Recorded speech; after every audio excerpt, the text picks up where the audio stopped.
देश में त्योहारी सीजन से पहले चीनी महंगी होने पर घमासान मचा हुआ है। बीते महीने चीनी की कीमत करीब 48 रुपए 18 पैसे प्रति किलो थी, जो बढ़कर 55 रुपए 70 पैसे प्रति किलो से ऊपर पहुंच गई है। विपक्ष इसे सीधे सीधे सरकार की इथेनॉल नीति से जोड़ रहा है। विपक्षी दलों का कहना है कि गन्ने का बड़ा हिस्सा इथेनॉल के लिए डाइवर्ट किया जा रहा है, इस वजह से चीनी का ये संकट आया है। लेकिन सरकार ने इस थ्योरी को खारिज कर दिया है। सरकार का कहना है कि गन्ना उत्पादक राज्यों में अत्यधिक बारिश समेत कई वजहों से चीनी के दाम बढ़ रहे हैं। जो आंकड़े आ रहे हैं उसके मुताबिक इथेनॉल के लिए गन्ने का इस्तेमाल अब पहले से कम हो रहा है। तो आखिर इस मुद्दे पर सियासत क्यों हो रही है और त्योहारी सीजन में अगर चीनी की कीमतें बढ़ेंगी तो जाहिर बात है कि आम आदमी की जेब पर एक बार फिर से डाका डलेगा और इसीलिए आम लोग परेशान हैं और इन आम लोगों की परेशानी पर जमकर सियासत भी हो रही है। विपक्ष लगातार सवाल पूछ रहा है। अब राहुल महाजन जी, क्या इसे सीधे सीधे वाकई में इथेनॉल से जोड़कर देखना चाहिए? जो नैरेटिव विपक्ष बना रहा है कि आपने गन्ने का इस्तेमाल तो इथेनॉल के लिए कर लिया, अब गन्ना है नहीं तो चीनी कहां से बनेगी? बात तो सही है, वरना आपको जो है 10 लाख टन चीनी जो है आयात करने की क्या जरूरत पड़ती? भाई आपने अलाउ किया है ना 10 लाख टन जो है हम चीनी जो है आयात करेंगे। वो देश जो कि चीनी का निर्यात करता था, अगर वो आयात कर रहा है कुछ ना कुछ तो गड़बड़ हुआ होगा। यह ऐसा तो नहीं सरकार कह रही है कि इस बार गन्ने की फसल खराब हो गई, या तो ये कहें कि हमारे गन्ने की फसल इस बार खराब है, गन्ना कम प्रोड्यूस हुआ है, इसलिए जो है जो चीनी की जो मतलब किल्लत है। और यहाँ तक बात हो रही है कि चीनी की किल्लत नहीं होने दी जाएगी। प्रॉब्लम किल्लत की नहीं है, प्रॉब्लम प्राइसेस की है। लोगों को लगातार इस तरह से, मतलब जहाँ तक मुझे मालूम है अब तो 60 रुपए किलो के आसपास चीनी जाती है। तो अगर उस तरह से एकदम दाम बढ़ते हैं तो सरकार को देखना पड़ेगा किस कारण से बढ़े हैं। यहाँ तक कि सरकार के इकोनॉमिक एडवाइजर ने यहाँ तक ये कहा कि जो ये नीति जो एथेनॉल की है ये सही नहीं है। तो आप अगर कोई नीति सही ढंग से नहीं चल रही है, ये भी हम जानते हैं कि एथेनॉल का उत्पादन देश में जो है वो पहले से ज़्यादा है, जिसका इस्तेमाल जो है उतना नहीं हो पाता है। तो अगर ये चीज़ है तो क्यों कोई चीज़ जो है वो सरकार जो है वो लोगों पे थोपना चाहती है? लोग जो हैं उनको ऑप्शन दीजिए। अगर आपको करना भी है कि 20% आपको एथेनॉल जो है मिलाना है पेट्रोल में, ताकि आपका इंपोर्ट बिल जो ऑयल का है वो कम हो सके, तो आप ऑप्शन दीजिए कि भाई जिसको पेट्रोल लेना वो पेट्रोल ले, जिसको एथेनॉल वाला पेट्रोल लेना वो ले, जिसको 10% वाला लेना है वो ले। आप ऑप्शन लोगों को तो देंगे। जिन देशों ने एथेनॉल की नीति अपनाई है उन्होंने भी अपने लोगों को बाकायदा इस तरह का चॉइस दिया है कि वो अलग अलग तरह के जो उत्पादन है पेट्रोल का या डीजल का वो ले सके। तो मेरे ख्याल से नीति को एक बार फिर से देखने की जरूरत है। अब देखिए, जो सरकार की तरफ से कहा जा रहा है वो यही कि बारिश ज़्यादा होने की वजह से गन्ने की जो फसल है वो खराब हुई है, जिसकी वजह से उत्पादन पर असर पड़ा है। और वैश्विक स्तर का एक आंकड़ा मैं देख रही थी, 2 महीने में 16% से ज़्यादा बार जो कीमतें हैं वो बढ़ चुकी हैं। तो ये चीनी को लेकर इतनी किल्लत क्यों हो रही है? हर्षवर्धन जी, क्या वजह इसके पीछे जो सरकार बता रही है, क्या वो वजह एकदम ठीक मान ली जाए या जो विपक्ष बता रहा है? नहीं, देखिए, एक तो निश्चित तौर पर जो उसका जो आंकड़ा है वो 343 से 306 मिलियन टन ऐसा कुछ उसका आंकड़ा है जो उत्पादन का है। तो अगर इतनी गिरावट होगी तो उसकी एक मुश्किल तो होगी ही होगी। और सरकार जब ये कहती है तो सरकार मतलब उन आंकड़ों को जब बता रही है तो उसको सपोर्ट करने के लिए एक सिनेरियो खींचना पड़ता है, जिसको मैं बार बार कहता हूं कि एक तो होता है कि आपके जो सॉलिड आंकड़े बताते हैं और दूसरा जो एक परिदृश्य, एक वातावरण। दुर्भाग्य से इस वक्त तो वातावरण नहीं बना हुआ है। वातावरण क्या है कि E20 को लेकर सरकार उतनी ट्रांसपेरेंट नहीं रह गई। वातावरण क्या है कि सरकार एकदम मतलब इसको कहते हैं मिशन मोड में। अच्छा, मोदी सरकार में तो हर काम मिशन मोड में होता है, तो मिशन मोड में लगी हुई है कि पेट्रोल का जो आयात का खर्च है उसको हम घटाएं। लेकिन जब ऐसी खबरें आती हैं तो अफवाह को बल मिलता है। लेकिन यह सच है कि एथेनॉल की वजह से क्राइसिस नहीं है, ये सच है। ये तथ्य के तौर पर ये सही है कि कोई ऐसा नहीं है कि मतलब चीनी की बजाय उसको एथेनॉल में डाल दिया, वो तेल में मिलाने लगे, इसकी वजह से ऐसा हो रहा है। ऐसा नहीं, दूसरे बाई प्रोडक्ट से भी एथेनॉल बनाया जाता है। तो फिलहाल ऐसी स्थिति नहीं। लेकिन अगर ये हालात बन रहे हैं कि आयात सरकार को करना पड़ रहा है, लोगों की चीनी महंगी हो रही, तो फिर तो सवाल खड़े होंगे और उसका जवाब और ठीक तरीके से देना चाहिए। ये बात अगर हम करें कि शुगर केन का प्रोडक्शन क्या कम हुआ है 2024-25 में, कम हुआ है। 2024-25 में शुगर केन का प्रोडक्शन था 4,546 लाख टन और 25-26 में ये था 4,756 लाख टन। तो कम हुआ क्या? तो अगर आंकड़े ही करने हैं तो फिर आंकड़ों पे बात हो जाए कि प्रोडक्शन कम हुआ कि नहीं हुआ। तो फिर आप सवाल तो उठेंगे ना कि क्यों भाई चीनी की कीमतें ज़्यादा हो गई, चीनी कहाँ गई या गन्ना कहाँ गया। हाँ, और जिस वातावरण की बात अभी हर्षवर्धन जी कह रहे थे समीर जी, सरकार बताएगी कैसे? अगर मान भी लीजिए जेन्युइन है तो बताएगी कैसे? E20 वाला मुद्दा तो ऑलरेडी लोगों को परेशान कर ही रहा है। लोगों के मन में सवाल है ही कि भाई E20 का इस्तेमाल आप कर रहे हैं, हमारे वाहनों को आप खराब कर रहे हैं, और गन्ना वाहनों से ज्यादा देखिए ये सब पे असर है। वाहनों से ज्यादा जो आपकी माइलेज कम हुई है वो एक मेजर इशू है। वो चाहे जो लोग टैक्सी चलाते हैं उनके लिए मेजर इशू है, जो अपना वाहन चलाते हैं उनके लिए भी एक मेजर इशू। और ये सरकार कैसे समझाएगी? देखिए, सरकार के लिए संकट बड़ा है। जिस देश में जितनी चीनी की रिक्वायरमेंट रहती है उससे ज़्यादा 30 से 40 लाख टन ज़्यादा स्टॉक रहता था, आज वो देश 10 साल बाद चीनी इंपोर्ट करने की ओर जा रहा है। और सरकार इसके लिए तमाम कारण बता सकते हैं, लेकिन सरकार को मानना पड़ेगा कि उनके नीतिगत फैसले इस मामले को लेकर ठीक नहीं थे, जिसका खामियाजा अब ये हुआ है कि चीनी महंगी हो गई है। जो आप पहले ये कहते थे कि भाई गन्ने के प्रॉब्लम है, आज तो गन्ना इतना देश के अंदर उत्पादन करते हैं, लोगों ने दलहन तिलहन और मोटे अनाज को छोड़कर गन्ने को पैदावार शुरू कर दी थी। और आप ये कह रहे हो कि अब चीनी के लिए नहीं है। 11% आपने गन्ने का पैदावार जो है वो आपने दूसरी जगह डाइवर्ट कर दिया।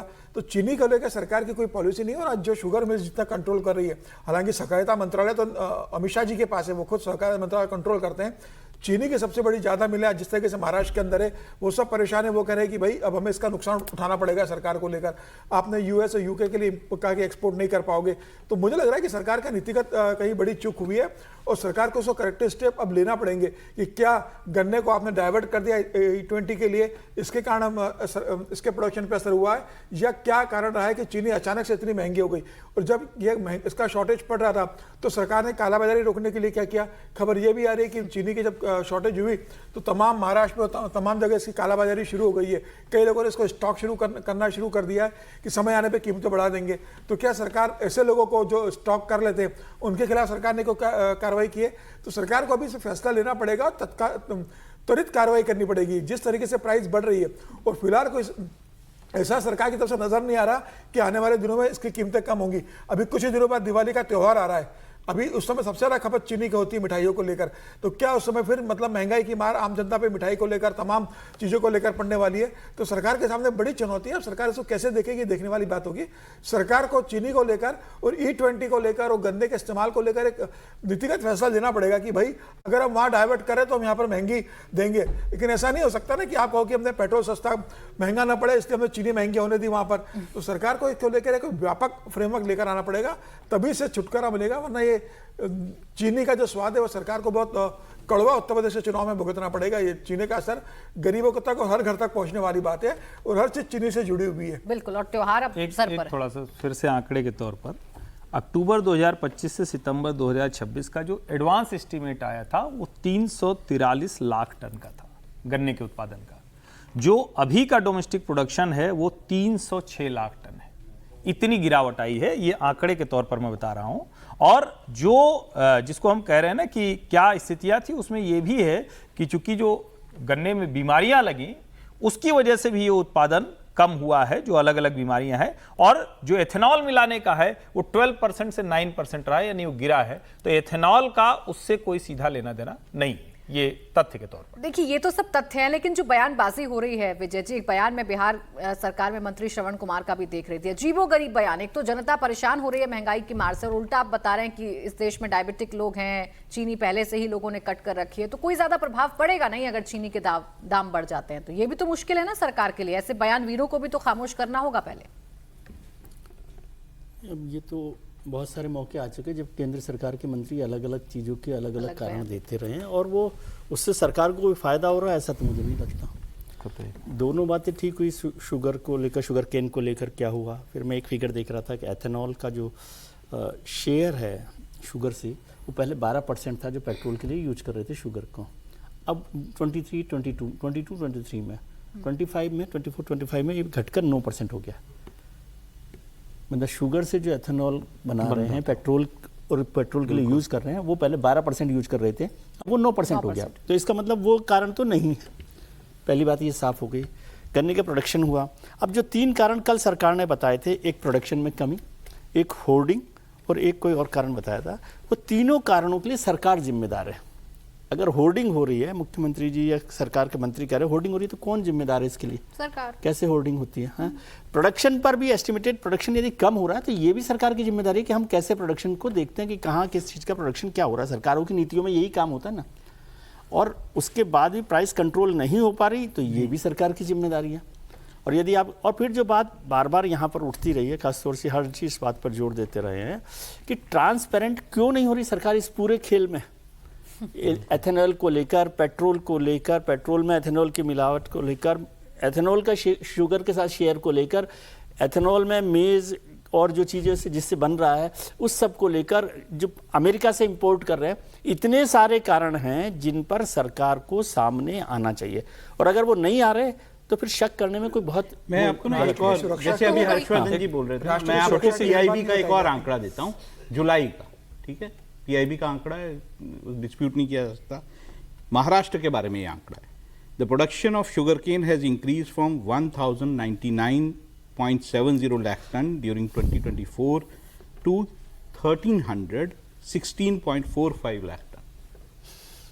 तो देखिए, नहीं, लेकिन मतलब आंकड़ों की बात करेंगे तो अलग-अलग मैं ये कह रहा हूँ, लेकिन जिम्मेदारी तो सरकार की होगी ना। बढ़ रहा है, कम हो रहा है, जो भी हो रहा है ये तो सरकार को बताना होगा ना कि इसमें एक चीज़ और मैं आंकड़ा जोड़ दूं, चूंकि तथ्यों की बात हो रही, तो अगर 303 लाख टन भी है तो भारत का औसत चीनी का जो उपभोग है वो 280 से 310 लाख टन है। तो मतलब कमी है ना उससे। इसका सीधा सा मतलब हुआ कि अगर इतना कम उत्पादन हो गया, चूंकि हम हमेशा सरप्लस स्टेट रहते हैं, हाँ, 2 तो अगर सरप्लस रहे हैं, सरप्लस रहे हैं, तो अगर हम वो भी हो गया है तब भी कोई तो भी ये मैनेजमेंट करना, ये जिम्मेदारी तो सरकार की ही जाएगी।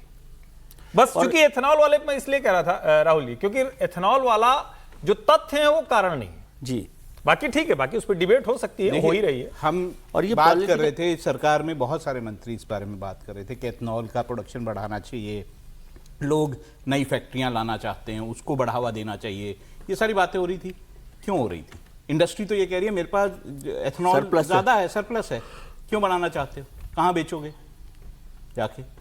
देखिए, या तो सरकार उसके लिए तैयारी करे कि एथेनॉल हमें नया बनाना है और हम जो है अमेरिका से जो है जो मेज इंपोर्ट करेंगे, उसके जरिए और एथेनॉल बनाएंगे और दूसरे देशों को बेचेंगे। तो उसके लिए तैयारी है क्या? पहली बात तो जब आप जैसे ही कह देते हैं अगर इंपोर्ट करके कुछ बनाएंगे, एथेनॉल बनाएंगे, तो ब्लेंड करेंगे, तो फिर तो मतलब इसको कहते हैं कि संस्कृत में है ना कि पुनर्मूषको भव, तो आप तेल ही ले आइए, फिर क्या फर्क पड़ रहा है? क्यों ये करेंगे? वो तो बात तो इंपोर्ट ड्यूटी, दूसरा ये सीधे सीधे ऑटो इंजन पॉलिसी, कंज्यूमर जो यूजेबिलिटी है उसकी पॉलिसी, और साथ में भारत का जो इकोलॉजिकल बैलेंस है, एग्रीकल्चर पैटर्न है, उन सबको मिलाकर एक इंटीग्रेटेड पॉलिसी चाहिए, जो मुझे मिसिंग दिखती है, जो नीति आयोग लंबे समय से कह रहा है। आप इसको सिर्फ पेट्रोलियम मिनिस्ट्री का या हाईवे मिनिस्ट्री का एक नहीं कह सकते, इंटीग्रेटेड प्लान की ये एक होलिस्टिक एक पॉलिसी आनी चाहिए, तब जाकर ये समझ में आएगा। और पता नहीं क्यों उसको लेकर सरकार आने, आपको जो करना था वो आपने कर दिया। जी, मैंने ये बात इसलिए की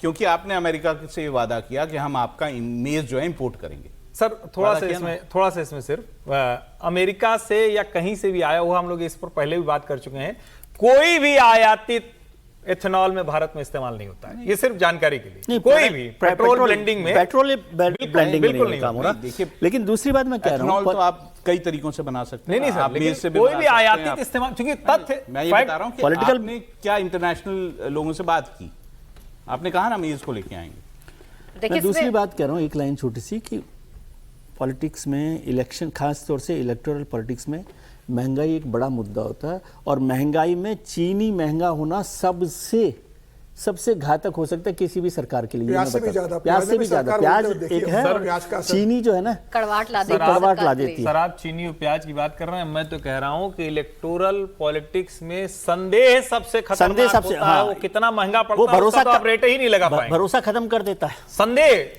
ट्रांसपेरेंसी ना होना। कल सरकार कहती है कि राष्ट्र सुरक्षा में बताना जरूरी नहीं है हमको चीनी। हाँ, हम क्यों ट्रांसपेरेंट रहे, हो सकता है राष्ट्रीय सुरक्षा को खतरा हो उससे बताने का। अब देखिए मुद्दा कितना कड़वा होगा सरकार के लिए तो आने वाला वक्त बताएगा, और सरकार कैसे इसको डैमेज कंट्रोल करेगी, ये सरकार की नीति कैसी रहेंगी चीनी के इर्द गिर्द देखने वाली बात है। आगे आपको झारखंड की खबर बता देते हैं। झारखंड के छात्र फिर से आंदोलन करेंगे। हेमंत सोरेन सरकार ने उनकी लगभग सभी मांगे मान ली थी। 11वीं से 13वीं जेपीएससी की जो परीक्षा है वो सरकार ने रद्द कर दी थी, लेकिन हाई कोर्ट ने इस फैसले पर रोक लगा दी है। अब छात्र फिर से गुस्से में है। उनका कहना है कि सरकार ने हाई कोर्ट में मजबूती से अपना पक्ष नहीं रखा। ऐसा सरकार ने जानबूझकर किया। दरअसल सरकार ने जेपीएससी के साथ साथ फूड सेफ्टी ऑफिसर का भी एग्जाम रद्द किया था, जिसके बाद इन परीक्षाओं से चयनित लोग भी सड़कों पर आ गए थे। उनकी नौकरी पर संकट के बादल मंडराने लगे थे। सरकार के इस फैसले को हाईकोर्ट में चैलेंज किया गया, जिसके बाद हाईकोर्ट ने इस पर स्टे लगा दिया था। अब 15 सितंबर को अगली तारीख है जब सरकार को अपना पक्ष रखने का एक और मौका मिलेगा।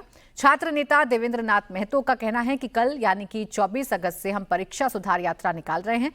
सरकार अगर ऐसे ही हमारी आंखों में धूल झोंकती रही तो हम फिर से आंदोलन करेंगे।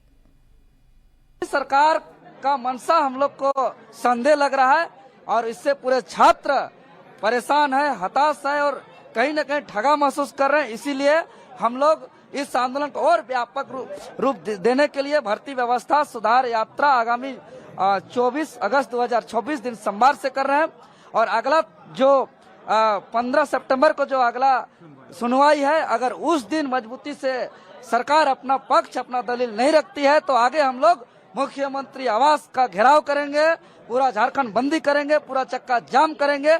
अब हम लोग कभी भी हम लोग कंप्रोमाइज नहीं करेंगे अपना आंदोलन।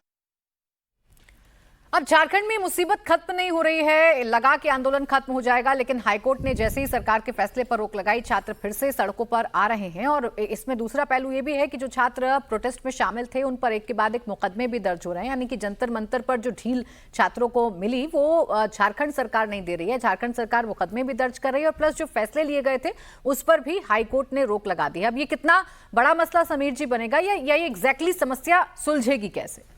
देखिए, बड़ा संकट है हेमंत सोरेन सरकार के सामने। उन्होंने छात्रों की मांग के आगे ये मान लिया, परीक्षाएं रद्द कर दी और जिन लोगों की नौकरियां गई वो लोग कोर्ट में गए और ये होना ही था। कोर्ट तो उनके पक्ष में ही फैसला जाता। कोर्ट थोड़ी कहेगी कि भाई सबको नौकरी से आपने निकाला, वो सारे अनैतिक माध्यम से नौकरी प्राप्त की थी और ये उसके ऊपर स्टे सरकार का मिलना था। अब छात्र इस बात से नाराज है कि भाई अब वापस एग्जाम नहीं होगी चीज़ों को लेकर। अब मुझे लगता है पूरा मामला एक राजनीतिक रंग भी रंग चुका है। जिस तरीके से हेमंत सोरेन के खिलाफ इन छात्र आंदोलन को, अब कल जो पुतला दहन का कार्यक्रम हुआ और वहाँ पर जिस तरीके से राजनीतिक दलों ने इसके अंदर सहभागिता ली है, अब ये पूरा राजनीतिक मामला हो गया। कल 1000 लोगों को गिरफ्तार सरकार ने किया गया है। अब सरकार कोर्ट में कैसे आगे बढ़ती है? क्या सरकार तो ये कह देगी कि भाई हाईकोर्ट का फैसला हम क्या करें, ज़्यादा हम सुप्रीम कोर्ट में इस पर अपील कर सकते हैं। सुप्रीम कोर्ट से भी अगर राहत नहीं मिलेगी तो हमारे हाथ बंधे हुए हम कुछ नहीं कर सकते। हम जितना हम कर सकते हैं हम उतना ही करेंगे। हाईकोर्ट और सुप्रीम कोर्ट के आगे किसी सरकार की नहीं चलेगी। लेकिन क्या छात्र ये बात मानने वाले हैं? छात्रों को लगता है कि जब हमने पहली सफलता हासिल कर ली कि सारी एग्जाम लगभग 42 परीक्षाएं रद्द हमने करवा दिए, बस सीबीआई जांच करने की मांग हेमंत सोरेन सरकार ने नहीं मानी थी, तो अब क्या हम वापस हेमंत सोरेन पर दबाव बनाएं कि कोई इसका रास्ता निकाले, कोई अध्यादेश लेकर आए, कुछ तरीका निकाले कि सुप्रीम कोर्ट हाई कोर्ट का जो फैसला है वो सरकार पलटे? तो मुझे लग रहा है कि हेमंत सोरेन दिशा में आगे नहीं बढ़ेंगे। अब हेमंत सोरेन सरकार के सामने बड़ा संकट खड़ा हो गया है। एक तरफ छात्र सड़कों पर उतरे हुए, उनको राजनीतिक संरक्षण मिल रहा है। भारतीय जनता पार्टी वहाँ जिस तरीके से प्रदर्शन कर रही है, राहुल गांधी जिस तरीके से दबाव डाल रहे हैं कि आप छात्रों पर जोर जबरदस्ती नहीं कर सकते, राहुल गांधी छात्रों के साथ खड़े हुए। तो हेमंत सोरेन को अपनी सरकार भी बचाना है, छात्रों के गुस्से का सामना भी नहीं करना है और छात्रों को साथ लेकर भी चलना है और सुप्रीम कोर्ट और हाईकोर्ट के इंस्ट्रक्शन और दिशा निर्देशों का पालन भी करना है। अब हेमंत सोरेन क्या करते हैं ये आने वाली बात देखने की बात होगी। हालांकि उन्होंने कहा है कि हम वापस हाईकोर्ट में जाएंगे और सुप्रीम कोर्ट का रुख अख्तियार करेंगे। तो अब ये मुझे लगता है ये अब कानूनी मामला ज़्यादा हो गया है। राज्य सरकार के हाथ में बहुत ज़्यादा बचा नहीं है। अब मामला कोर्ट के हाथ में गया है। कोर्ट के खिलाफ हेमंत सरकार जा नहीं सकती। छात्र क्या कोर्ट की बात मानेंगे या हेमंत सोरेन के खिलाफ आंदोलन शुरू होगा? मुझे लग रहा है छात्र आंदोलन भी करेंगे, लेकिन फिलहाल इसका कोई हल निकलेगा तुरंत में मुझे ऐसे नजर नहीं आता। सूरत कोई भी हो नुकसान एक चीज इसमें ऐड कर तो देखिए ये समस्या जो है ना बढ़ती जा रही है। अभी नीति आयोग ने एक अपनी रिपोर्ट दी है, उसका ये कहना है कि 15 से 29 साल की आयु के जो बच्चे हैं उनमें से लगभग 8.7 करोड़ ना तो कोई नौकरी कर रहे हैं ना कोई पढ़ाई कर रहा है।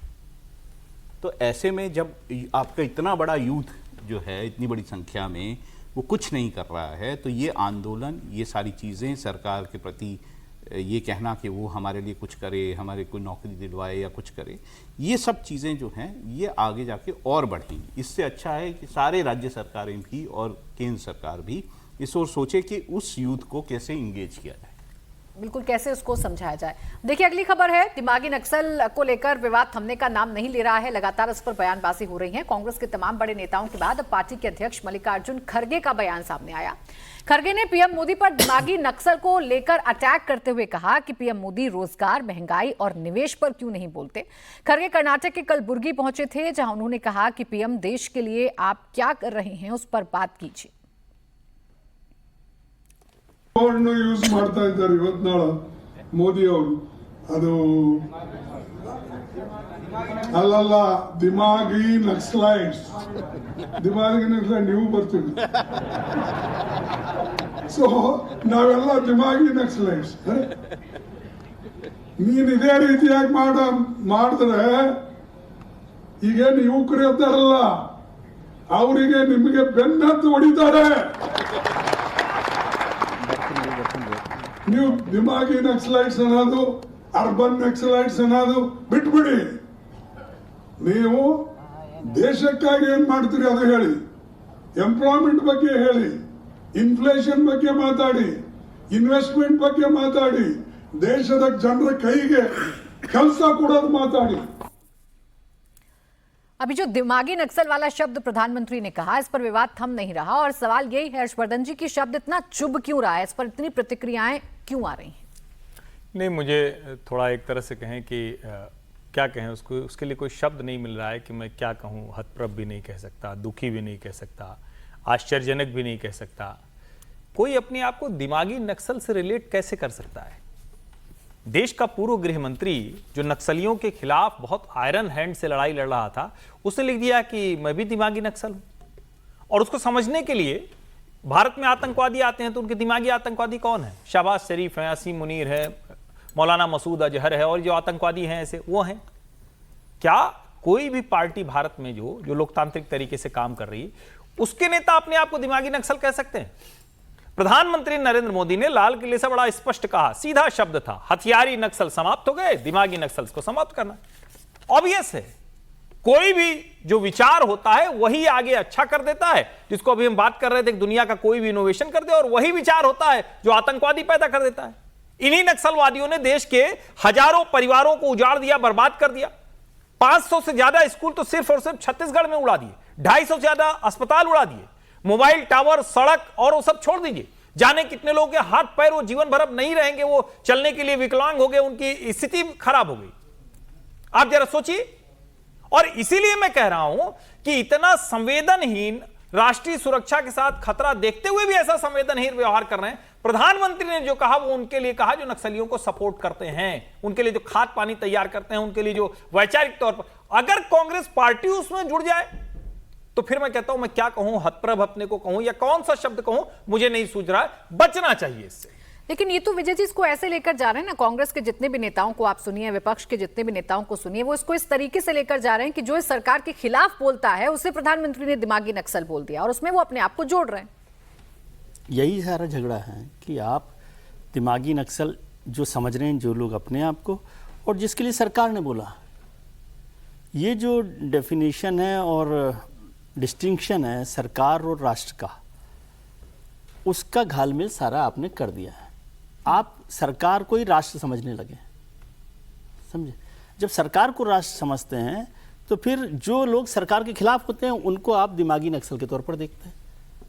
जो बात अभी हुई वो बिल्कुल ठीक बात है कि नक्सल का कोई विचार ही होता है जो सबसे इंपॉर्टेंट होता है, उसका एजुकेशन लेवल तो सेकंड लेवल पर होता है, और एजुकेशन मशीनरी को खत्म करना आसान काम है, दिमागी जो पूरे का पूरा सिस्टम है उसको खत्म करना बहुत मुश्किल है।